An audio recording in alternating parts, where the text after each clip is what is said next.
Joe. Here. Ralph. Here. Bill. Here. Kathy. Mary Jane. Here. Liv's absent. Thank you. Has everyone had a chance to look over the minutes from the July meeting? If so, I need a motion to move I it have past. a correction. Okay. Couple of them. All right. Under sanitation. Okay. Um, Now, is this a special meeting or the other meeting? No, this is the regular meeting, July 1st. July 1st, okay.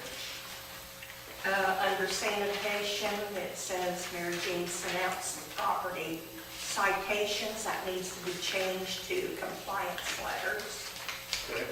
And also on the bottom sentence, it says that I was talking about 407 East Cherry Street, and I couldn't remember at the time, and I said 308. That was a big mistake, and I apologize to whoever lives at, or who lives at 308 East Cherry Street. That was not intended at all, and I do apologize to those people for that.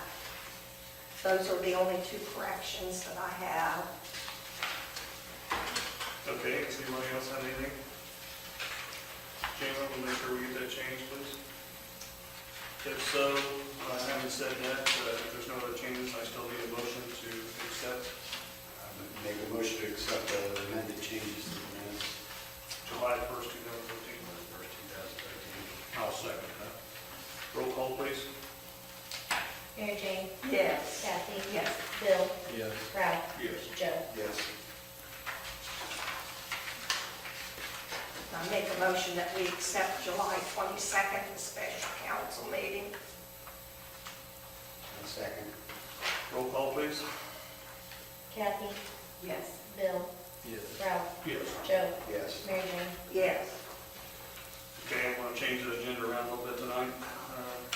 Susan, we'll get you up and get you going. If you would please take the floor. That'd be fine, I have another meeting to let you people, thank you. Basically, I just wanted to kind of bring everybody up to speed on the construction. As you know, everything is up and running, and everything's orange cones and inconvenience, but hopefully it'll be short-lived.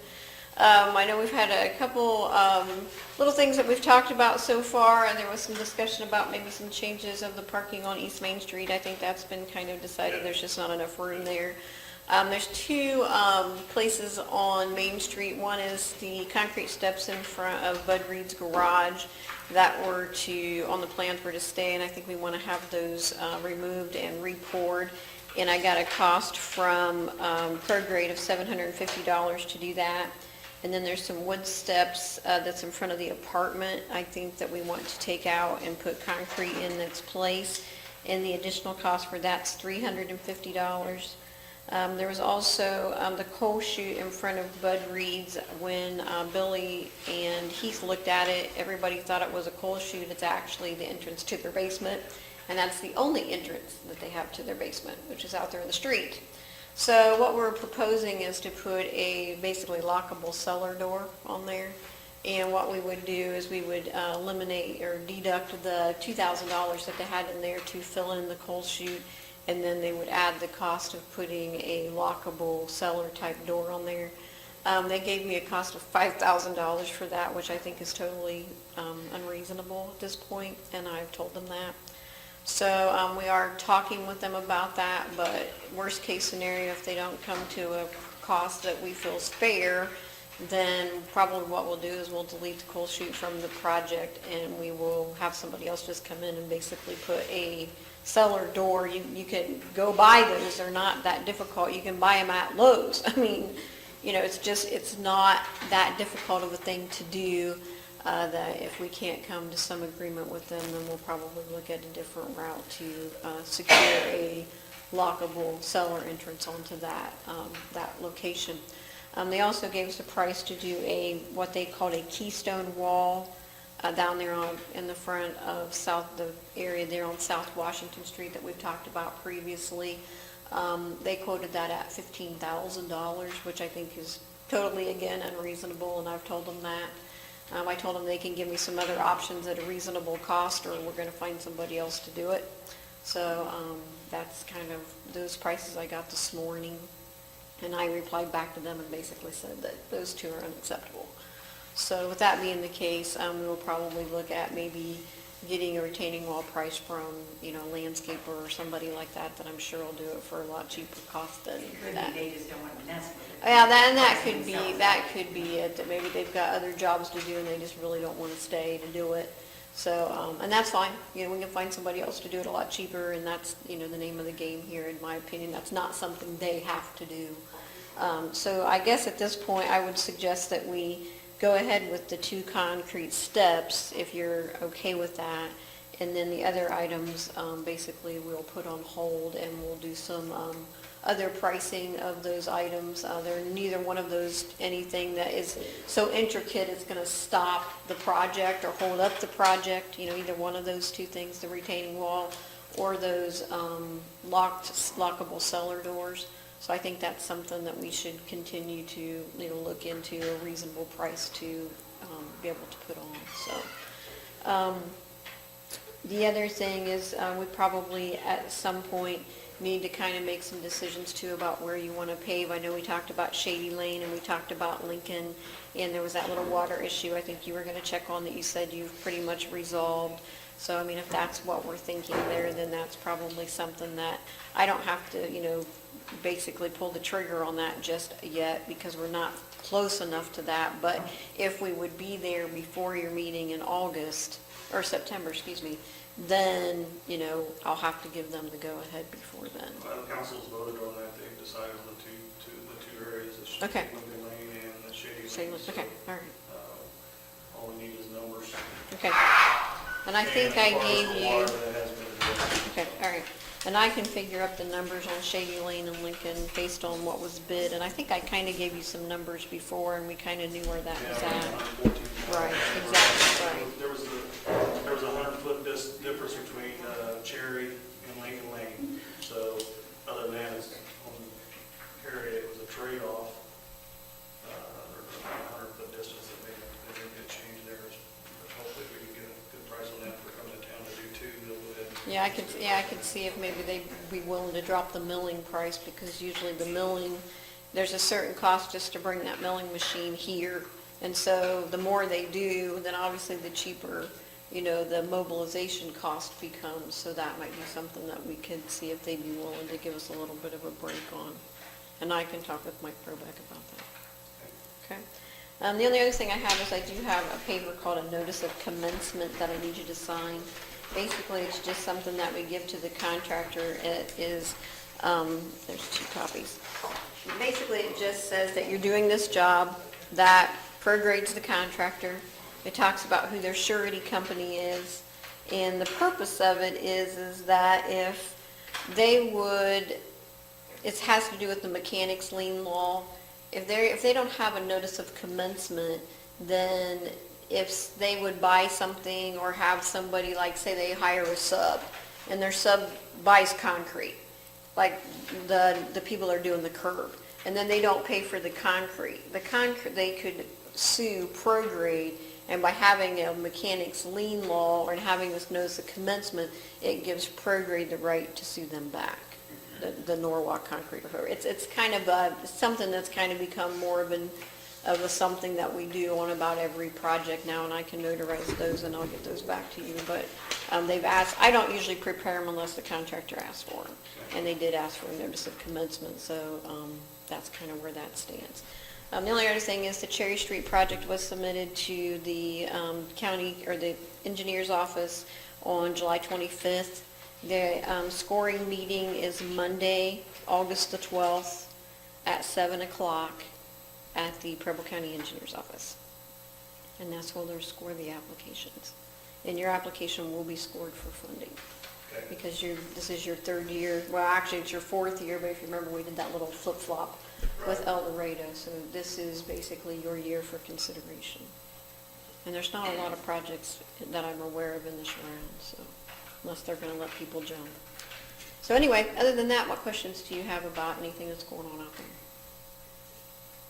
Nothing. Okay. That was down here this morning, he's been down here checking Yeah, on I them. know. Okay, so, So, we need a motion to go ahead with the 750 to 350 on the doors? Or- well, I would do 750 on the steps in front of Reed's and 350 on the steps in front of the apartment, and then the other two, We'll hold off. I would hold off on.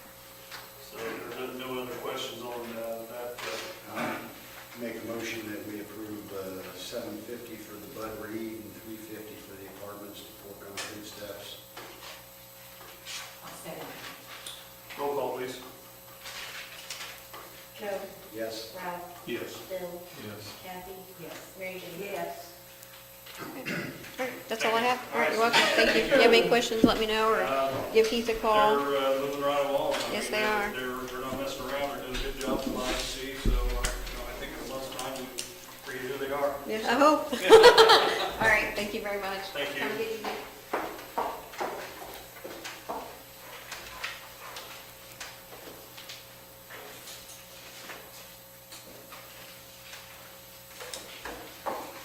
And Spring Council up on the Main Street there, what she was talking about, we was standing down there the other day, and Joe had said something to me prior to, we looked at maybe taking away, there's like 8 foot of sidewalk on each side in there. We don't need that. We was hoping that we could take away some sidewalk on both sides and do angled parking there and gain 10, 12, 13 spots down there for the businesses and stuff. But it just didn't work out. There just wasn't enough area there. It would have been very, very tight. And the only other option would have been to do one side and then move the main line over to where we had a curve down through there. So unfortunately, it wasn't a doable thing, so, but we tried. We got close. We tried, we got real close. But, What, about 18 inches? well, the bumpers were gonna be hanging up on the Yeah. sidewalks, it was gonna be close, but My it just, door would hit the bumper. it just wasn't close enough for reality to happen, but at least we took a look at it to see what we could do, and we couldn't, so. Appreciate it.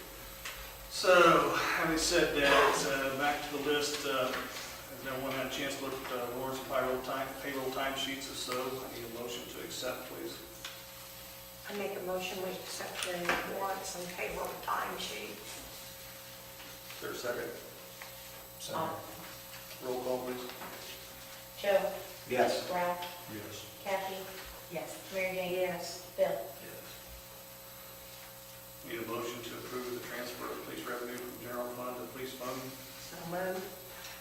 Second. I'll second that. Roll call, please. Joe, Yes. Ralph, Yes. Bill, Yes. Kathy, Yes. Mary Jane. Yes. I need a motion to approve the police fund monthly operating fund transfer. So moved.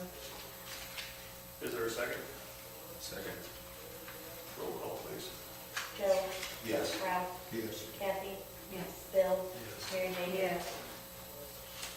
I need a motion to approve the interest transfers. I move that the transfer of interest be made to the proper funds. Second.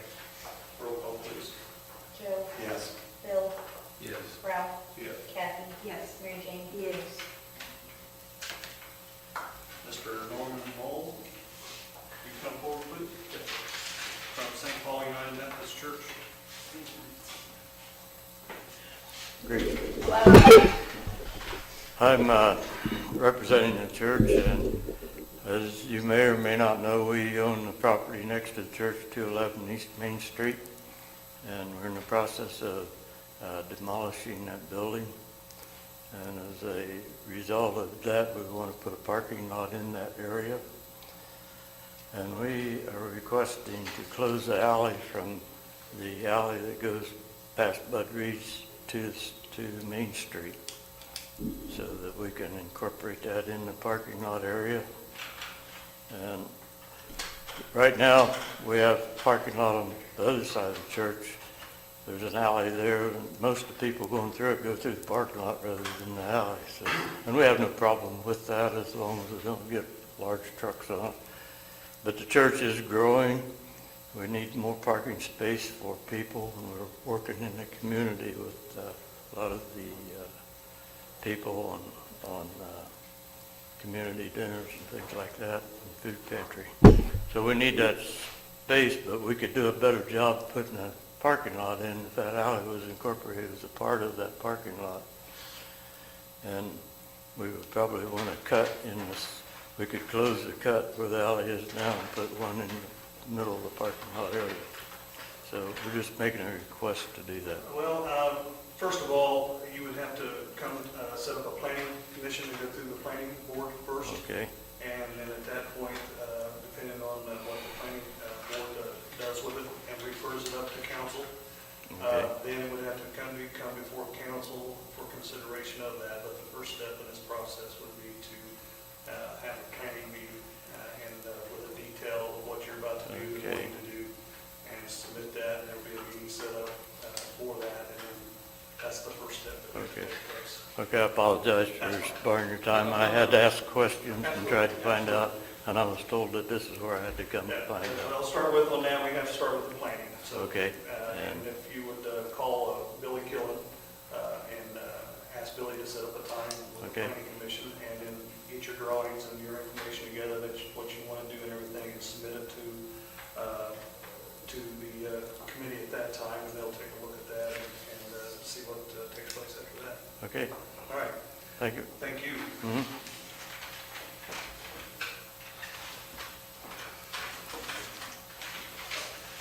Community reports, safety. The police department handled 103 calls for service in July. We took 14 reports, made 6 arrests, issued 1 citation and 12 warnings. As you can see by those next 2 comments, we were pretty busy last month. We executed 2 search warrants with the results of 5 arrests out of those 2 search warrants, and took 7 cases to grand jury this morning for felony charges, which 7 cases for a village is unheard of, and we have not done that in the last 10 years that I've been here. So a lot of it is drug trafficking. We've been working for the last year on drug trafficking, and those cases we took today. So within the next couple of days, there should be up to about 10 arrests on drug dealing up to the north here in the village. So. Thank you, Chief, for doing a fine job, you and your officers. Anyone have anything else for the Chief? Thank you, Chief. Good work. Billy? Streets, nothing other than the obvious, Joe? There's a couple of complaints that we're going to be addressing in the near future. One was the alley between Wren and Pearl. There's complaints of large potholes, and Billy will have to check into that as soon as he was out a little bit and get a chance to meet with him. And then the other issue is some do not park across the street from the red front. There's supposed to be some kind of yellow paint where people can't pull up right there. It's kind of a tight intersection. And I think it was going to be done before, and it just hasn't been done yet. You need to get with him on that. Okay. Hopefully, we grind these streets, well, if we either keep the grindings, we can do like we did last time, but the grindings in the alleys, we did that once before. Hopefully, we can do that again if they choose to give us the grinding for the project. So we'll see how that works out. Thank you. Lights? Anything?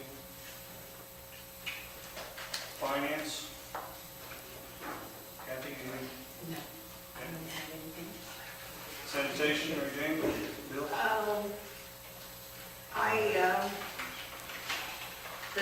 We have the deed now to the property at 119 North Washington Street. I turned that over to Jane a while ago. And 204 Whitewater Avenue property will be torn down. The bank finally sent the field manager out to New Paris, which surprised me. But they have said that they will get that down as soon as they get the permits in order to tear it down. Also, again, I wanted to apologize for the last month's meeting on that. I made a mistake by saying the wrong address, and it is 407 East Cherry Street that will be torn down, and also the 301 West Cherry with the grant that we've applied for. The Whitewater Avenue property, the bank is using their insurance company to tear that down. Now, is the building on, the building down there on Washington Street, is that part of the moving forward project, or is that just we got the title to it? We've just got the title. I have turned that in to be torn down on the third round, which is probably around December sometime before we'll know whether they're going to take that one down or not. All right. And the other one on North Washington Street, 138, I turned that over to the attorney and never got a hold of the property owner, who is the bank. There was mail sent out, registered or certified letters were sent out. There's been numerous phone calls made. They will not communicate. We've not heard from them. So that's going to be sitting there until we get the proper paperwork done on it. Yeah, I talked with Steve Bruns, and he said that we can move forward with taking those down, but there's steps that we have to follow. Right. And so if no response, let's go ahead and get Steve started on that, get the paperwork going that needs to be done, required to get that taken care of. I did call Columbus, Ohio. I called John Ball, who is the state inspector, building inspector, and he said that if we had a international property maintenance code in place, the village could condemn it, but we don't have that, and I'm afraid that it's going to interfere with what we've already got. But I would have time, and it's going to take a long time to go back through that. We could take bits and pieces from the international code and put in what we have now, but it's going to take a while to get all that reorganized and everything. My conversation with Steve was he felt confident that we could move forward if we take the necessary steps that he's able to do for us. Okay. So I think that's the procedure. And that we when should did you follow. talk to him? A couple weeks ago, after the last council meeting, I said I'd follow up with Steve about, before you found out about the Stevens place down here and the bank coming through on that. I called and talked to him about that, trying to get it in on this round. And he said, Right. well, Yeah. but he said there is steps we can do. Okay. I mean, what would happen is we tear them down and at our expense, and then we just have to assess the property owner. Right. That's the way it works, but he said we can't do that. It just takes steps to get it there, so there is a procedure to take care of without Well, involving this other international thing. So I think Yeah. we're already got our place of things that we need now, according to him, just need to turn him loose on them, so. So 138 North Washington is the only one. Well, and Andy Weissong's old place back there. Okay. But that's tied up in liens. It's been a headache. We'll get it done, but it's going to take a while. Bill, you got anything to add? No, I did not. EPA, one here. Has everyone had a chance to look at the chronic nuisance ordinance? Yes.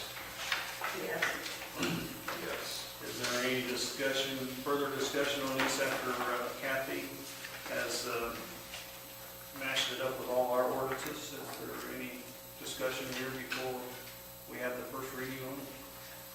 Or any other comments about it? I don't have any.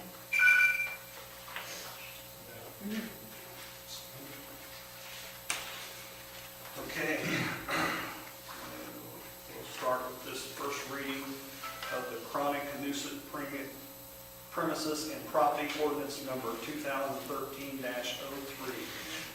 An ordinance prohibiting chronic nuisance premises and properties for the village of New Paris, Preble County, Ohio. Be it ordained and enacted by the village of New Paris, Preble County, Ohio Council, and is hereby ordained and enacted by the authority of the same as follows. Section 1, definitions. A, chronic nuisances shall mean a premise or property that is in violation of this chapter. B, nuisance or nuisance activity shall mean any of the following activities conducted or behavior wherever engaged in by premises, owner, operator, occupants, or persons associated with a premise. 1, assault, negligent assault, aggravated assault, or felonious assault as defined in Ohio RC 2903-11, 2903-14, 2903-12, or 2903-13. 2, menacing, aggravated menacing or menacing by stalking as defined in Ohio Revised Code 2903.02, 21, 2903.22, or 2903.211. 3, inducing panic, making a false alarm, or perpetration a hoax, weapon of mass destruction as defined by Ohio Revised Code 2917.31, 2917.32, and 2917.33. 4, disrupting public services such as, but not limited to, fire and police services as defined by Ohio RC 2909.04. 5, disorderly conduct as defined in Ohio RC 2917.11. 6, discharging firearms observed by police in violation of Ohio RC 137.09.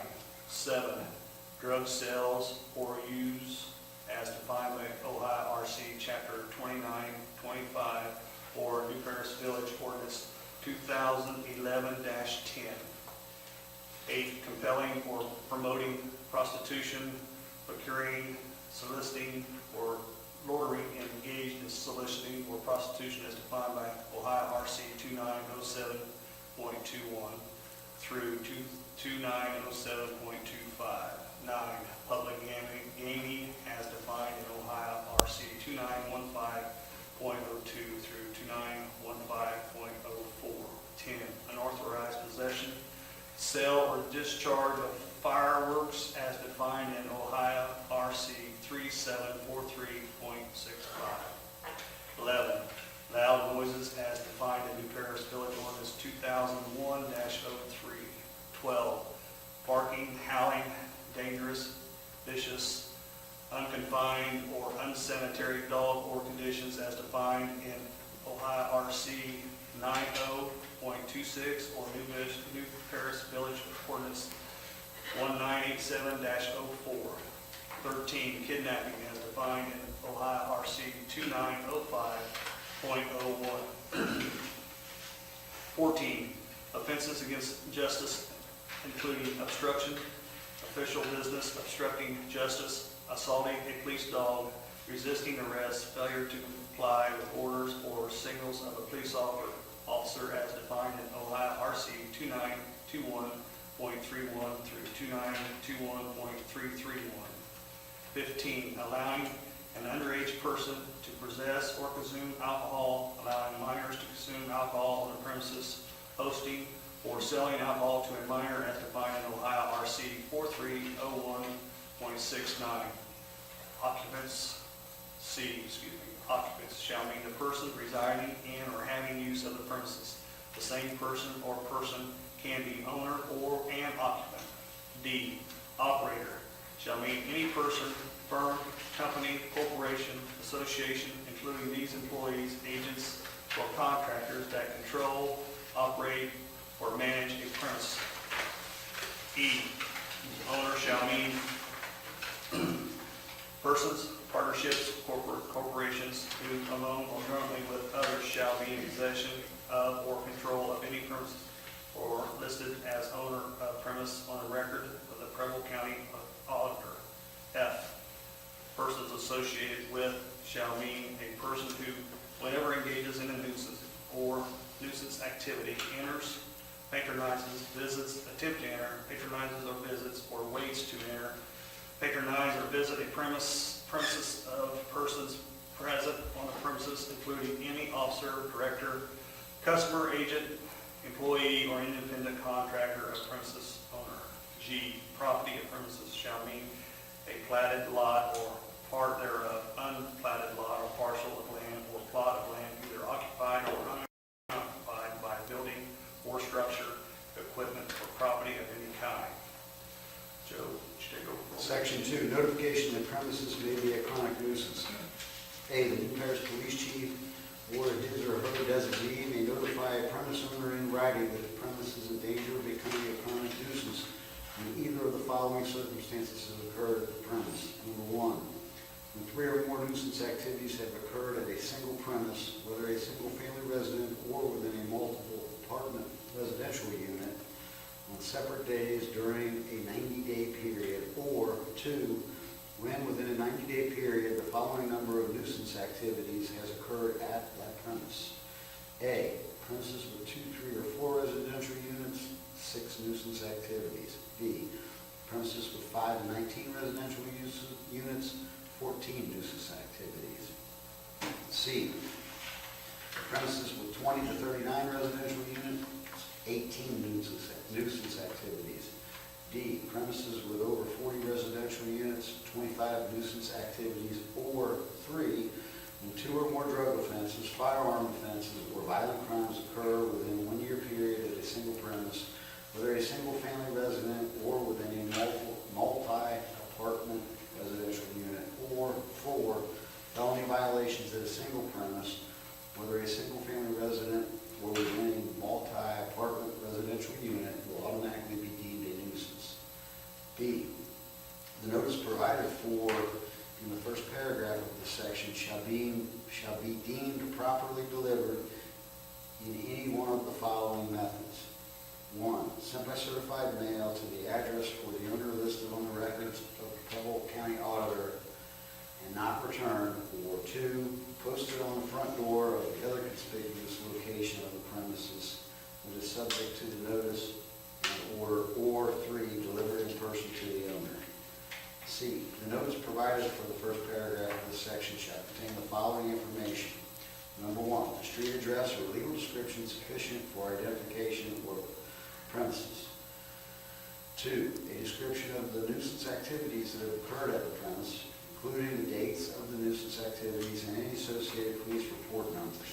3, a statement that the premise owner shall respond to the New Paris Police Chief or his or her designee within 10 days of the date of the owner's receipt of the notice with a written plan to abate the nuisance activities that is acceptable to the New Paris Police Chief or his or her designee. Number 4, a statement that the cost of future enforcement at the premise as a result of the nuisance activities may be billed to the premise owner and could become a lien against the property he did not pay. Keep going. Kathy, would you please? Section 3, determination that premises is a chronic nuisance.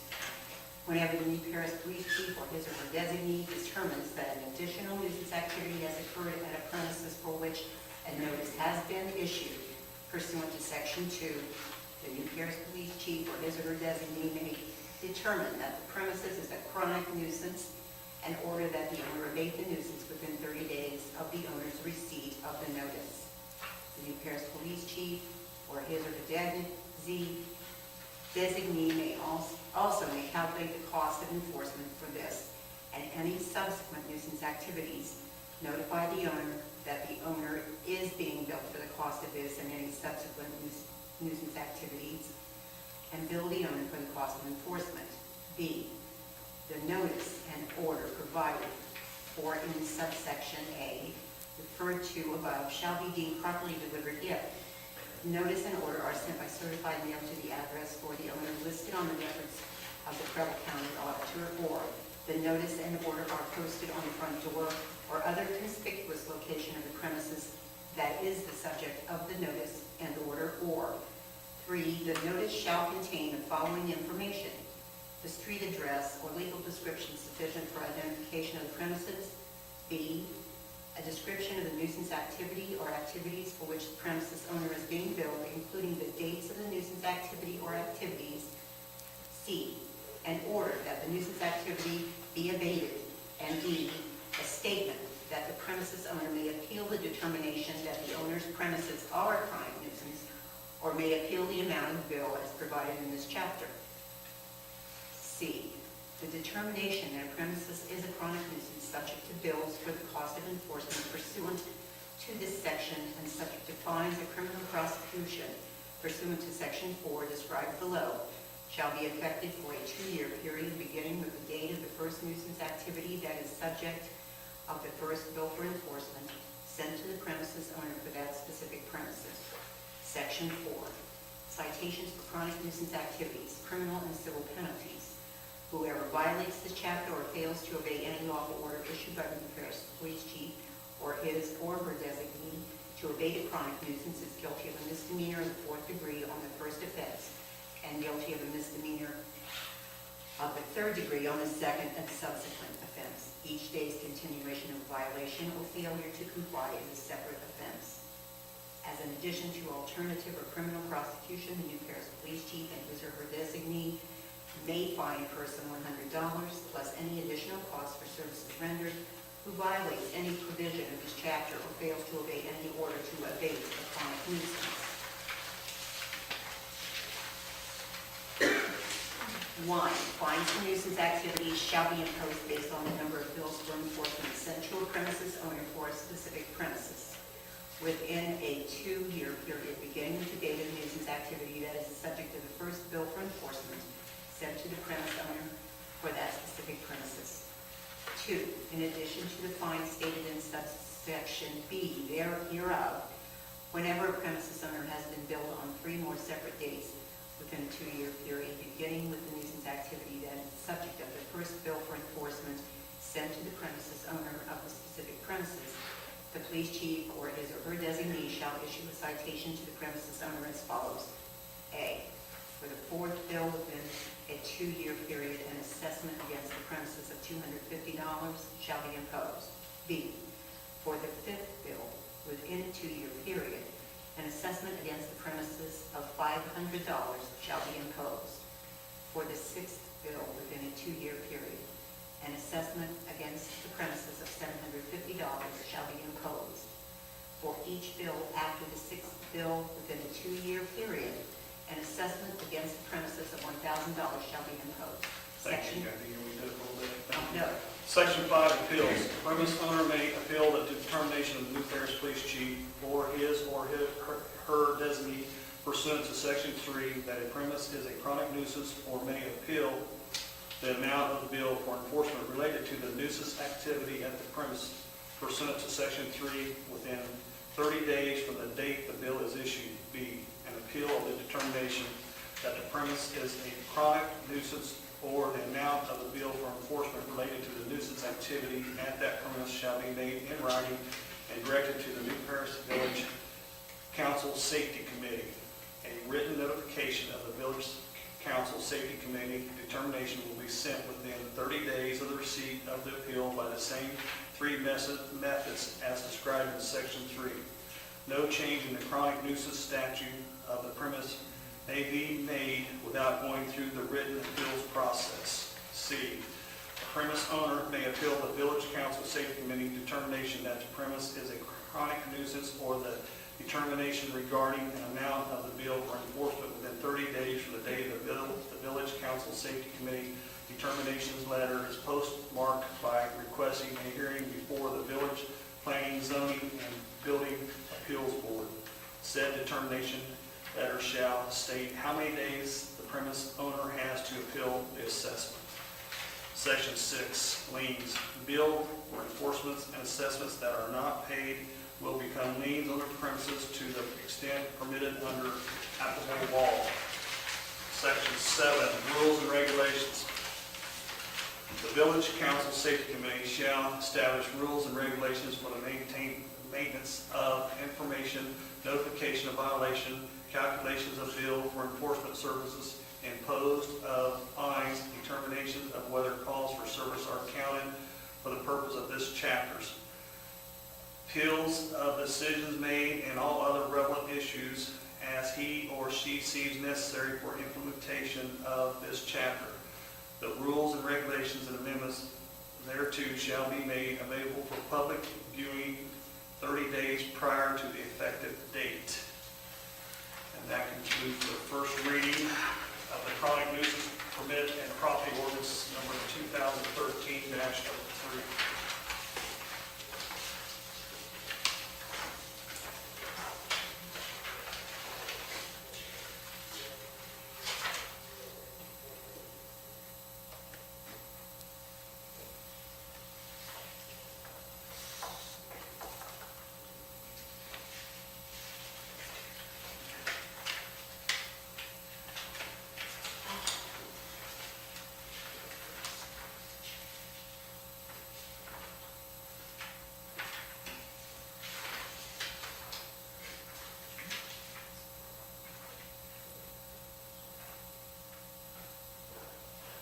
Is this something we already did this one on the Ohio Public Works Commission, did we not? Or is that, Yes. we already did that? Yes, those are just the copies Okay, in gotcha. the minutes. So you need that one for Mindy, right? Yes, that's that resolution Yeah. 2013-11. Resolution 2013-11 to amend appropriations. Be it resolved by the Council of the New Paris, Preble County, Ohio, a resolution of approval to realign the permanent appropriations resolution by modifying the following appropriations from one account to another within the fund. This is strictly where we transfer money, correct? Yes. From one fund to the other. And so this is for Mindy, and so I need a motion for resolution 2013-11, please. I make a motion that we accept the resolution 2013-11 amending appropriations. Second. Roll call, please. Ralph, Yes. Bill, Yes. Joe, Yes. Kathy, Yes. Mary Jane. Yes. Also need a motion for resolution 2013-11 to waive the three reading rule and pass this as an emergency, please. So moved. Second. Roll call, please. Joe, Yes.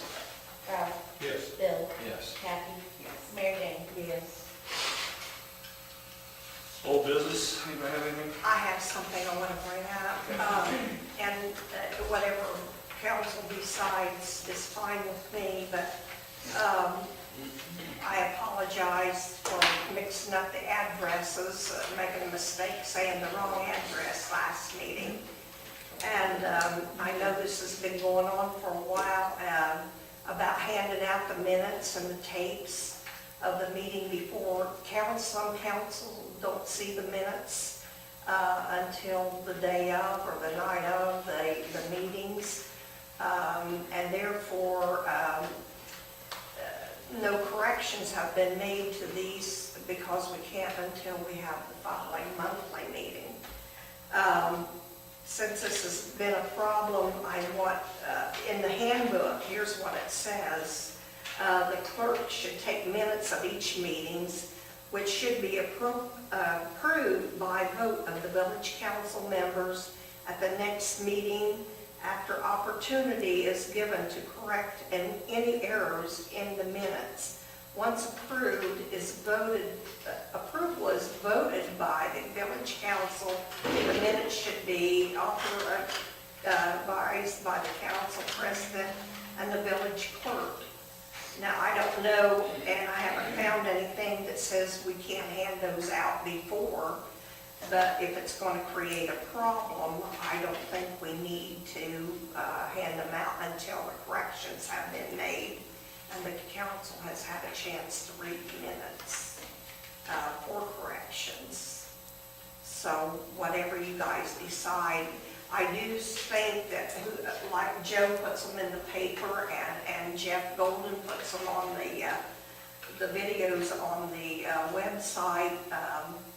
I think there should be, if you decide to hand them out before we have a chance to correct anything, they need to put a little something in there, a Needs to be a disclaimer, disclaimer. Yeah. saying, okay. Joe, About every, come up here, please. my name's Joe Halberstadt, I publish the Village Press, everybody knows that. The problem, about twice a year, we will put a disclaimer for corrections, and there is a disclaimer at the bottom of the complete, that the report is edited for space and content, so it's not always the complete thing, that the complete approved ones are available here. I just want to say one thing to council. 2 months for the public to see the report is way too long to wait. We meet once a month here.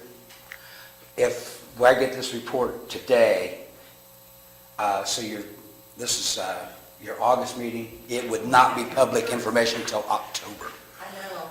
That's keeping the community in the dark. This is the first incident in 4 years, and it's not going to rock anybody's world. I mean, we'll write a retraction and a correction and an apology from Mary Jane, and I don't think anybody's going to be really upset with the wrong address. It's important to keep this information out to the public, because there are times, and since I've started coming in and Rick said on council, there's been several instances where information needed to get out to the people in a timely manner so they could be involved in some of the resolutions, things that go on in the community. I would hope council would allow us to continue to provide this information in a timely manner. Thank you. I would just like, maybe Jalen could call Steve Bruns and ask his opinion about which way to go on this. Anybody else? If you guys have anything, The only thing I could add is if we were giving them as soon as they were ready by email or something, a quick turnaround might help. Or some of us can come here, more often than others, and grab a hard copy and review it. Well, even if you reviewed it, you can't approve it until the next meeting. So reading it is not going to get you anywhere. Well, it could I mean, correct a blatant error. Well, you can correct it, but you still can't vote on it until the next meeting, so you're still delaying information out there. My personal opinion is this, for example, it comes to mind when we wanted to form the community about the DP&L energy thing. Yes. And that was a vital issue that we get out there as quickly as possible. Some other things coming to mind would be, when we have special elections, or like we have a levy coming up right now, I mean, we would not want to post that levy to come out in January when the vote's in November. So, yes, it's unfortunate there was an accidental mistake made last time. Our personal feelings is that we've been most of the time accurate up to this point. And I think as long as you continue, my personal feelings is as long as you continue to put that disclaimer in there, my feelings is I don't think we have an issue. I would have to agree with that, and to be honest with you, had I read those minutes, then I did, but that didn't mean a thing to me, because the person it meant the most to was the person who lives at 308, because they knew it wasn't them, or they hoped it was, well, they knew it wasn't, and they were embarrassed. I wouldn't have known, I didn't know the difference. And then when it was pointed out, of course, Mary Jane then realized that she just made a mistake. I think that it should go with a disclaimer too. And if you'd like to contact Steve, that's fine too, to get his opinion on it. But if Joe, if you would please print a retraction from the mayor and from the village council, that we accidentally made a mistake to these folks, and we truly apologize to them for any inconvenience that might come. One other thing is that I appreciate getting minutes out to the people. You just don't understand how many people have called and asked questions, and the gratitude that the village shows for being able to get this information in a timely manner. The other thing, to address Mary Jane, wanting to talk to legal counsel about this, is the fact this is public information, and there's nothing to stop a person from coming in here and recording and writing their own opinion about it. I would think it would behoove the council to just say, you know what, I'd much rather have it recorded for our secretary in their words as it's done than have someone just sit here with, well, that's what this, you know what I'm saying? Yeah. I wouldn't do that. I would Yeah, sit I and know. transpose them. But that, you know, it is public information. But some people was getting blamed for it, and it was my mistake. I got razzed out. I said, hey, the world's not going to end over this. I apologize for I it. think personally, we can leave it as is. Joe, if you would please put Yeah, the next, it's not a problem. that the mayor and the council have made a mistake on addresses, and we truly apologize to anyone that it offended. I think we can leave it at that and move forward. That's my opinion, council. That's up to you. Yeah. Know if you want to change or not change. That's just my opinion. I can take care of it. Do the meetings well on the internet immediately after we have these meetings? Yeah. Jeff Golden, if he gets it, Then it's the same thing that he's printing in print that you have on the internet. The only thing would be, You can't change if that. you delayed one, you'd have to delay both. Right. You'd be delaying Joe and the New Paris, the Village Press. You could delay both of them by 30 days. Right. Yeah, So, I understand that. I just wanted to bring it up and have everybody's opinion on it. Bill, your opinion? I believe that's fine. The retractions are good. Ralph? Joe? I agree. That issue. We apologize. We do apologize. So, Probably won't be, it wasn't the first and won't be the last. probably won't be the last one. It's the first one that got noticed. Yeah. New business. Anybody have anything? Yeah, I do. Working with the fire department on some of these places that's going to be torn down, they would like permission to do some fire training in the 119 and 138, which I don't have the approval for the 138. I don't know if I can get that after the paperwork's done or what, but they want to know if they could go in and do some fire training. They won't be burning it down, they just want to walk through or do whatever they have to do. I think at this point, the only one that actually we have title to is the 119. one beside the bridge. And if they would like to have training in there, I see no problem with that personally. I think where the other one, the insurance company is involved in that, I think probably it'd be a good idea if we stayed out of there. Yeah, I don't know Safety, the liability side of it. If one of the firemen was to get hurt and they've said they're going to take care of it, I would not want to get in that dispute with them. The it's other still one- under the bank, so we don't Yeah, have a so right to it's- tell them they it's- can go in there. Exactly, so I think the one that we have the title to, there's no issue, they can train all they want to. As far as the other one on Washington Street, if we achieve ownership of that, if they would like to do that prior to demolition, I don't see an issue with it. Does anyone else? No, I don't. I think we need to stick with the ones that belong to Right, us. us. Okay, communications for me, I don't have anything. Next meeting is scheduled for September 9th. Anybody have anything else before adjournment? Okay. Next meeting is September 9th, 2013 at 7 o'clock. Because of the Labor Day weekend, we're going to back it up a week. So with nothing else, I need a motion to adjourn. So moved. Is there a second? Second. All in favor, say aye.